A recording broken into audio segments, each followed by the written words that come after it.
উকিল তো আপিল করতে পারে নাই। জিগান খালারে উকিলে বলছে আমার কি সাইন লাগবে যেটার জন্য তুমি 20,000 টাকা নিলা? আপনার কথা বললেন কইছে স্যারের কথা সাইনের কথা বলেন স্যারের দেখি একজন পরিচ্ছন্নতা কর্মী অ্যাসিলেন্টের সুযোগ নিয়ে তিনি 20,000 টাকা অ্যাসিলেন্টকে বিক্রি করে ফেলেছে। মাদারীপুরে এই ঘটনাটি ঘটেছে।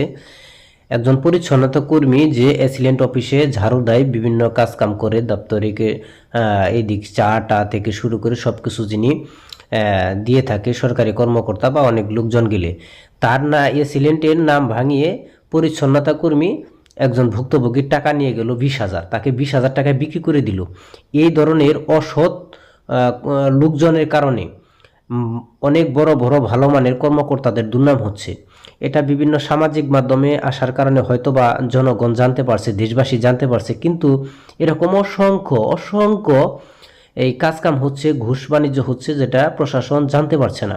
উপজেলা নির্বাহী অফিসার স্যার এবং আমার যে তহসিলদার সেও তাকে একই পরামর্শ দেয়, কিন্তু আমাদেরই একটি তো এই ধরনের কর্মকর্তারা যেখানে মনে করেন যে যত ভুক্তভোগী আছে সমস্ত ভুক্তভোগীগুলা দেখবেন উমেদার, বিভিন্ন দপ্তরি, পিয়ন থেকে শুরু করে সকলেই এই ধরনের চাঁদাবাজির সাথে সম্পৃক্ত। তারা অনেকেই গোপনে ভিডিও করতে পারছে, অনেকে পারছে না, অনেকটা প্রকাশ হচ্ছে, অনেকটা হচ্ছে না। এই ধরনের অসৎ